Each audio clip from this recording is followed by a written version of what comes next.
lífrænt og gott. Netto.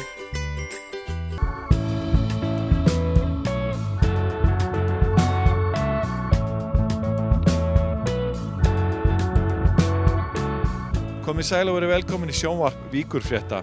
Í þessum þætti heimsækjum við stærsta fyrirtæki í Suðurkjördæmi en Samkaupskeðjan í eigu Kaupfélags Suðurnesja en starfsemi þess var mjög víðtæk hér á Suðurnesjum á árum áður.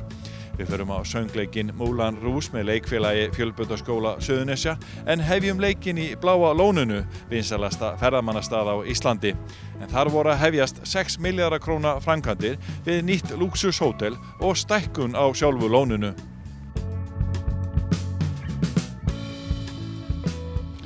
Það grímur enn einn áfanginn hjá Bláa lóninu. Núna það þetta glæsi hótelbygging og fleira. Hvað geturðu sagt okkur frá þessu? Já, þetta nú stór dag hjá okkur hér í dag að við erum að ganga frá verksamningi við Jáverk sem lagstbjóðandi í útboði framkvæmd sem við erum að hefja hér núna sem eins og þú segir lúxushótel og endurnýjun og stækkun á okkar upplifunarsvæði og þetta samningur sem við erum upp á 3,4 milljarða króna með virðisaukaskatti sem við erum að skrifa upp á hér í dag og við erum með mikla væntingar til þess að eiga gott samstarf við Gylfa og hans fólki á verki þessa framkvæmd vegna þess að þessi framkvæmd verður eins og önnur mannvirki hér á svæðinu í Bláalóns mannvirki að þetta þetta einstök framkvæmd sem verður ekki endurtekin hvorki hér né annars staðar. Hvað það sem þið eruð að ná fram í þessari framkvæmd, svona fyrir svæðið í heild, getum við sagt?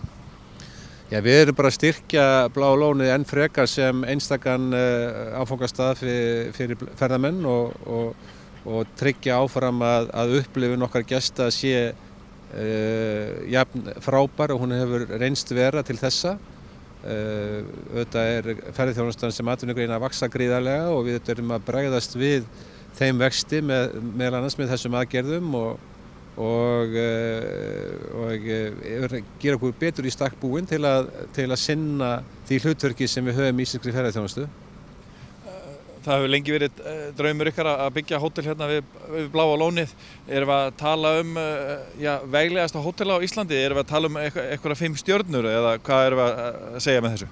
Já, við erum svo sem ekki verið að nota þessa stjörnugjöf í okkar hugsun. Við horfum á hóteluppbygginguna sem svona viðbótar upplifun fyrir okkar gesti.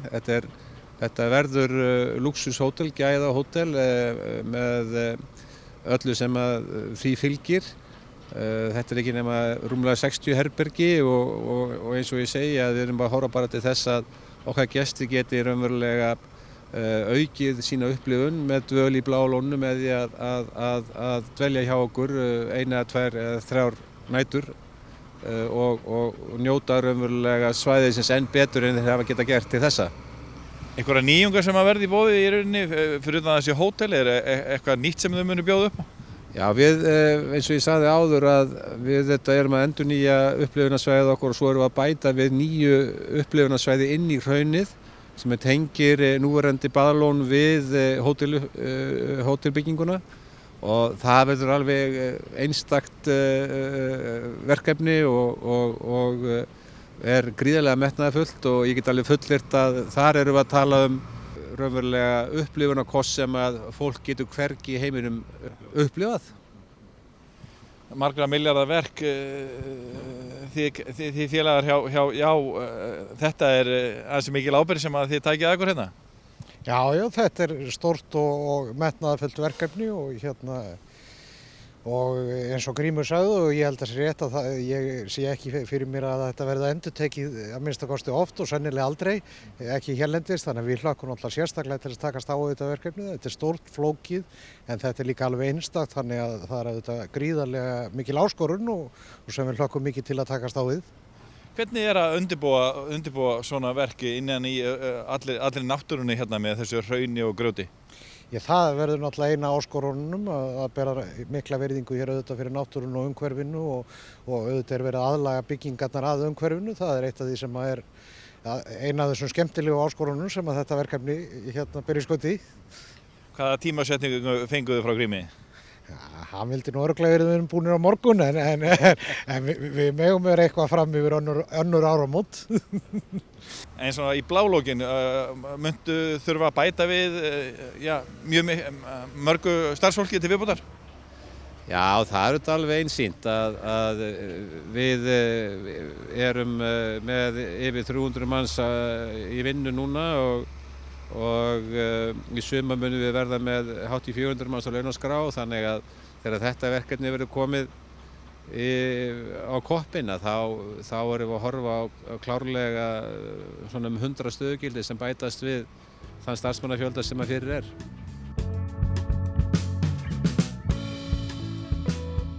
Samkaupsverslunarkeðjan rekur nærri 50 verslanir all land.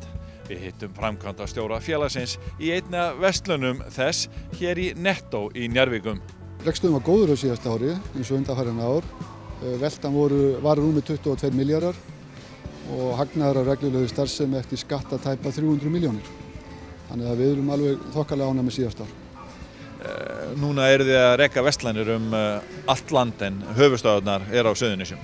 Já, við erum að reka 47 verslanir, nánast öllum stöðum á landinu. Þær eru mjög ólíkar innbyrðis, sumar litlar, aðrar stórar, taka breytingum eftir ástíðum og koma að segja 75% af veltu samkaupa kemur á landsbyggðinni, 25% af höfuðborgarsvæðinu. Þannig að samkaupi eru fyrst og fremst landsbyggðarfyrirtæki. En nú hefur maður einhvern tímann sagt að það væri samt ekki arðbært að vera með svona margar litlar verslanir. Hverju svararu því? Jú, það eru ákveðin áskorun hjá okkur að aðlaga rekstur lítilla búða og það hefur gengið ágætlega hjá okkur og á síðara árum hefur aukin ferðamannastöðumir hjálpað til þar því að við finnum það alveg að hvað sumrin er að vera sterkari og sterkari. Það styrkir rekstrargrundvöllinn því að ferðamennirnir eru góðir viðskiptavinir en við megum hins vegar aldrei gleyma heimamanninum sem býr allt árið á staðnum og þarf sína þjónustu og við megum ekki gleyma þeim í fögnuðinum yfir ferðamennunum. Þannig að þetta er svona góð blanda? Já, þetta er ágætt blanda að ferðamaðurinn, erlendi ferðamaðurinn, hann styrkir reksturinn í sumarið sem tryggir okkur að reka búðirnar á ársgrundvelli.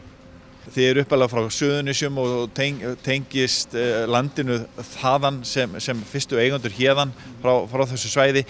En þið hafið núna á undanförnum árum verið að sýna höfuðborgarsvæðinu mun meiri áhuga þar sem að fjöldin er.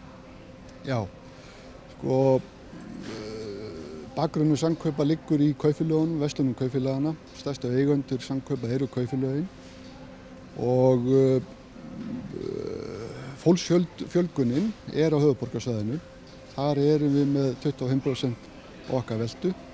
Markaðshlutdeild okkar á höfuðborgarsvæðinu er innan við 10%.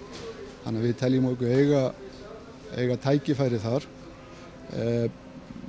Hins vegar er höfuðborgarsvæði, það er mikil áskorun að fara þar inn, mikil samkeppni og menn þurfa að standa sig. En jú, við lítum til höfuðborgarsvæðisins. Talandi samkeppnina, nú er þetta svona oft talað 3 risa á þessum markaði og þið eruð í þeim hópi, kannski oftast í 3. sæti ef hægt að segja svo. Hvernig horfið þið á samkeppnina? Hvernig ætlið að tækla hana? Jú, það er rétt að það eru 3 áberandi stærsta verslunarkeðjur í Íslandi og menn tala oft það sé sambærilegt og við það sem er í útlöndum. Kannski það sem er frábrugður á Íslandi er það að það er einn aðili svo mikið stærri heldur en hinir aðilarnir. Þannig að það er kannski helsta áskorunin og að það er þessi mikla stærð og miklu yfirburði eins aðila. Og það er sama hjá öllum á markaði, hvort sem við eða aðrir, að það er að takast á við þennan stóra. Og er það ekki barátta alla daga? Jú, það er barátta alla daga í verslun. Það er aldrei frí. En segðu mér, hvernig hefur þróunin verið í verslun á Íslandi á undanförnum árum svona í kauphegðun fólks og annað slíkt? Jó, það sem menn að sjá alltaf gerast í verslun og þá sérstaklega í sérvörunni, að þá netið að koma mikið sterkar inn. Í dagvörunni þá er breytt fjölskyldumynstur, minni fjölskyldur, þannig að það er mikið það að fólk er farið að búa eitt. Þannig að það er ákveðin áskorun. Það er líka þessi vaxandi umræða matarsóun, krafan minni pakningar, tíðari ferðir í búðir. Þetta allt sem við sjáum bara erlendis frá og þurfum að takast á hérna á Íslandi. Það er ekkert í ykkar huga að fara að snúa viðskiptamódelinu við og fækka til dæmis bara búðum mjög mikið og bara velja þær bestu? Nei, það er ekki hérna á stefnunni hjá okkur en við gerum það kröfu til hverja verslun og hún standi undir sér og það er svona helsta áskorun hjá okkur. Það er að láta allar búðirnar standa undir sér. Sérðu fyrir þér einhverjar miklar breytingar í verslun á næstu árum? Já, það er eins og ég segi, það er netið, það er aukin vitund hollustu, hérna matarsóun og það allt og þar njótum við tengsla okkar við kaupfélögin Coop í Skandinavíu og Evrópu, sækjum þangað mikla þekkingu og reynslu sem við miðlum innanlands hérna til okkar verslan og viðskiptavini.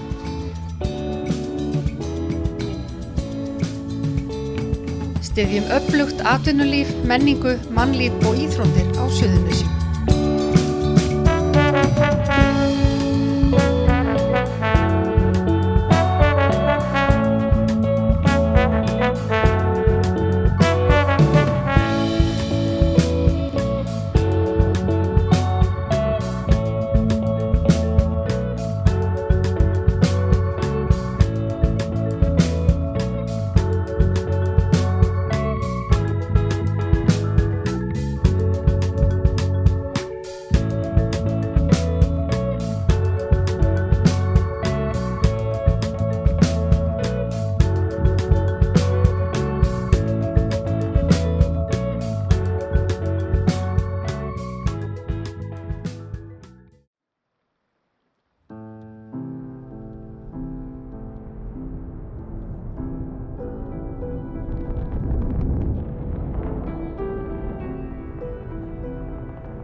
Þegar við hönnuðum nýjan Kia Sorento, hugsuðum við fólk sem kann að meta nákvæmni og handbragð. Fólk eins og Pál. En þegar Páll valdi nýjan Kia Sorento, öðlaðist hann líka fullkomin rými til að deila með vinum sínum. Fullbúinn og fullkomin Kia Sorento.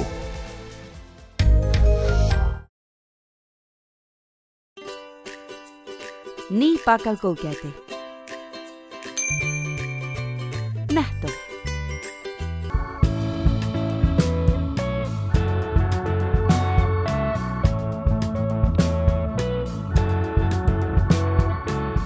Komið sæl aftur. Kaupfélag Suðurnesja fagnar 70 ára afmæli á þessu ári, en starfsemi þess var mjög víðtæk hér á Suðurnesjum á árum áður. Núna er aðal eign félagsins Samkaups verslanakeðjan. Kaupfélag Suðurnesja fagnar 70 ára afmæli á þessu ári. Þetta félag hefur látið til sín taka á Suðurnesjum í öll þessi ár. En segja okkur svona í stuttu máli svona aðeins sögu félagsins.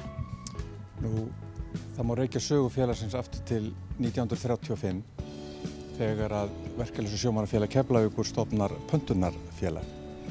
Það er starfrækt síðan í 10 ár en Kaupfélag Suðurnesja er formlega stofnað 13. ágúst 1945 og fagnar því 70 ára afmæli á þessu ári.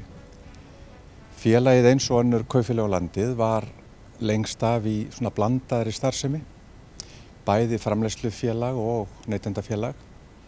Við rákum hraðfrystuhús og útgerð til margar ára, bakari, kjötvinnslu, sláturhús, byggingarvöruverslun og svo verslanir hér í byggðarlögunum.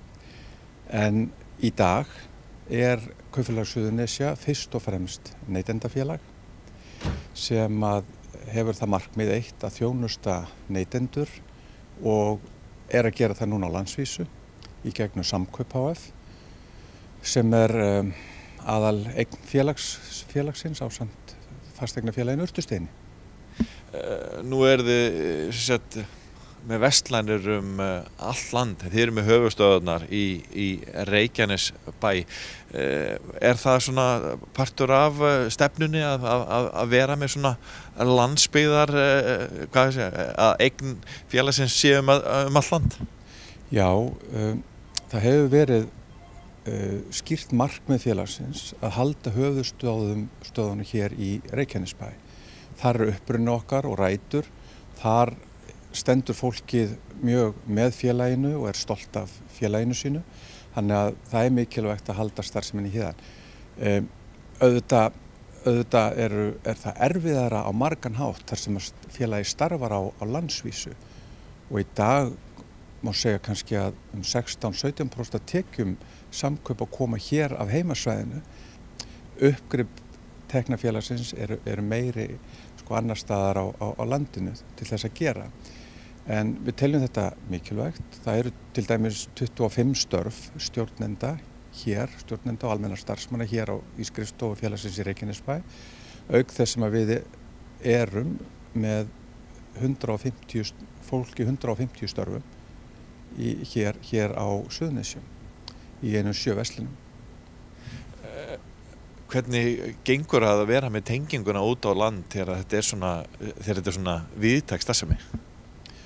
Við höfum náttúrulega lagt áherslu á það í gegnum tíðina að eiga mjög gott samstarf, bæði við sveitarstjórnir og heimamenn. Við höfum líka fóstrað gott samstarf við samvinnufélögin hringinn í kringum landið og höfum til dæmis gert í gegnum Samkaup samninga við kaupfélögin, gömlu kaupfélögin sem eru hringinn í kringum landið að þeirra félagsmenn njóti tryggðari kjara sem að samvinnufélög hafa innbyggt í sinn rekstur, að þau njóti sömu tryggðari kjara og okkar félagsmenn hér á Suðurnesjum. Það má sjá í ykkar ásetningum að þetta eru 100 milljónar sem að þið í rauninni hafi greitt út í formi afslátta. Já, þetta má segja kannski sé arðurinn til eigandana. En eigendur til dæmis Kaupfélag Suðurnesja eru félagsmennirnir sem eru 4.677 núna í árslok 2014. En hringinn í kringum landið og það er nú merkilegt að það eru rúmlega 30.000 Íslendingar sem eru skráðir í samvinnufélag. Og þessir 30.000 Íslendingar, þeir njóta tryggðari kjara hjá Samkaupum og verslunum Samkaupa og á síðastlinu ári þá nam afsláttur til þessara félagsmanna 243 milljónum króna sem á segja sé arður, en það er allavega endurgreiðsla til félagsmannana eða eigenda samvinnufélaga. Þið hafi komið inn á í gegnum tíðina að þið viljið svona sinna samfélagslegri ábyrgð á ýmsan hátt. Já, Sko samfélagslega ábyrgð svo sem bara er eðlislæg í samvinnustarfi og á að vera það. Og eitt af grunngildum okkar er samfélagslega ábyrgð. Hún getur verið skilgreind á margan hátt. Hún felst í því að vera með ábyrgan rekstur og við getum til dæmis státa okkur því að Samkaup HF hefur skilað hagnaði frá því að það var stofnað og skilað eigendum sínum, hvort sem það eru félagsmenn eða eigendur í hlutafélaginu arði með einmörum hætti. Við höfum líka verið tryggir stuðningsmenn félagasamtaka og góðra verkefna hér á svæðinu sem og á landsvísu og reynt að leggja okkar mörkum að vera traustinsverðir í þessari samfélagslegu ábyrgð. Því að veruleikin sá í heiminum og við þekkjum það bara úr sveitarstjórnarmálum eða málefnum ríkisins að það verið að draga saman í útgjöldum. En samt þjónustan þörfin fyrir þjónustun alltaf aukast. Hvernig eigum við að leysa úr þessu? Og ein leiðin sem alveg augljós að sjálfboðastarf og samfélagslega ábyrgð fyrirtækja á eftir að verða vaxandi til þess að við náum að halda úti þessu velferðarsamfélagi sem við viljum og þeirri þjónustu við fólki sem við viljum viðhafa. Og þar held ég að þessi óærðsækna geiri þurfi að vaxa og það þarf að skapa honum öflug og góða umgjörð og ég held að samvinnustarf og samvinnuhreyfing með einhverjum hætti geti lagt þessu verkefni lið í framtíðinni. Leið og við þökkum fyrir áhorfið minnum við á aðra vinsæla miðla Víkurfrétta, blaðið sem kemur hér út í hverri viku, Víkurfréttavefinn vff.is og fyrir kylfingana kylfingur.is. Þá hægt að nálgast eldri þætti sjónvarps Víkurfrétta á YouTube-brásunni undir sjónvarp Víkurfrétta. Við endum þáttinn með leikfélagi Fjölbrautaskóla Suðurnesja sem sýnir þessa dagana söngleikinn Moulin Rouge. Við þökkum fyrir okkur, verið sæl. Fyrst og fremst þetta grínleikrit. Það rosalega mikill húmor og náttúrulega rosalega flottur söngur og dans og mikil gleði. En þetta sorgarsaga Rauðu Millunar eða þessa ástfangna pars og þar af leiðandi náttúrulega sýningin smituð af því. Við upplifum alls konar tilfinningar. Hversu mikil vinna að setja þetta upp? Hvað margir að koma að nálægt þessu? Þetta hörku vinna náttúrulega og alveg útilendi fólk sem að standa bak við þetta. En þetta er samt góður og þetta þéttur hópur. Öll orðin mjög náin, svona margir að vinna í því sem að þeir ætluðu ekkert að vera að vinna í upprunalega og svoleiðis. En þetta náttúrulega brjálu vinna á bak við þetta og þetta ferlið búið virkilega langt síðan í hvað? September. Já, við byrjum að æfa í september og þá vorum við með svona inntökupróf og fasta æfingatíma einu sinni í viku, ætlum að vera rosalega skipulögð og svona, en svo endar þetta náttúrulega því að leikstjórinn farin að fikta í að sauma búninga og mála og svona. Já, ég búinn að sjá bíla hérna fyrir utan þetta hús langt fram, ég fer fram með miðnætti á kvöldin, það gefst lítill tími til þess að stunda skóla með þessu? Já, það mætti segja það. Það sá sem að setja sviðsmyndana hjá okkur, hann voða mikið í því að vera einn á nætunar og setja upp, en hann reyndar mætir alltaf í skólan bara ferskur 8 á mótnana sko. Svo það ljósamennir okkar og annað sem að vinna hérna á kvöldin. Hvað þetta stór hópur? Leikhópurinn sjálfur eitthvað 30 manns og þeir sem að standa á bakvið þetta ábyggilega svona, 15? Ekki meira en það, held ég. Nei, úrslis. Já. Eru þið öll að gera þetta flest í fyrsta skipti? Ekki vikunalega náttúrulega. Við vorum líka í þessu fyrra, settum upp Dirty Dancing. En það svona nokkur sem eru nýjir en aðrir sem hafa gert þetta áður. Það svolítið öflugt starf í leikfélagi skólans þessar myndir? Já, myndum segja það. Við erum að reyna að koma þessari hefði í gang. Þetta líka svo mikilvægt starf. Þetta alveg svakalega gefandi og ég svo ánægð með að FS skuli loksins vera að taka á stóra sínum og setja upp svona sýningar og feta í fótspor skólana í Reykjavík af því að hjá flestum framhaldsskólum og menntaskólum á höfuðborgarsvæðinu þá þetta sem að gerir skólalífið og þetta bara svo þetta eitthvað til að vera stoltur af og geta litið tilbaka og talandi að þau kannski hafi ekki tíma til að mæta í skóla í einhverja örfáa daga, þá þetta bara, þú veist, þau læra svo mikið af þessu og svo margan hátt. En hvar og hvenær það að sýna? Heyrðu, það var frumsýning í gær, en það sýning á morgun, annað kvöld, klukkan 8, sem svona, sýningi sem var í gær var sérst fyrir bara FS En sýningin sem á morgun opin öllum og það hægt að kaupa miða inn á miði.is og allar sýningarnar nema ein sýning eru klukkan 8. Og við lofum alveg svakalegri skemmtun. Þetta sko, Dirty Dancing var frábær sýning en þessi eitthvað meira. Hún stórkostleg.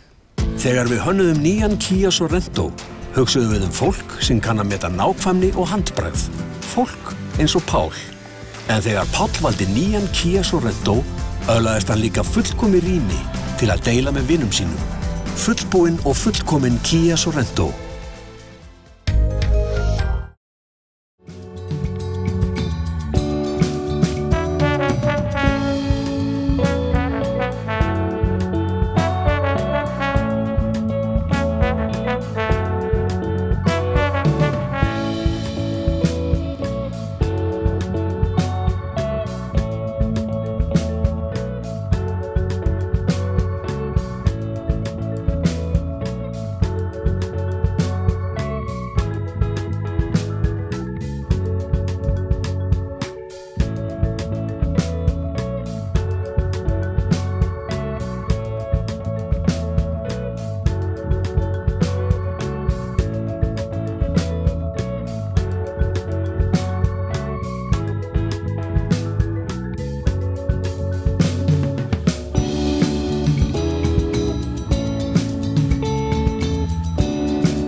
Vertu velkominn á Rock Safn Íslands. Þar getur þú prófað að hljóðblanda, spreytt þig á hljóðfærum, skellt þér í bíó, skoða muni úr rocksögunni og margt fleira. Við tökum vel á móti hópum af öllum stærðum og gerðum.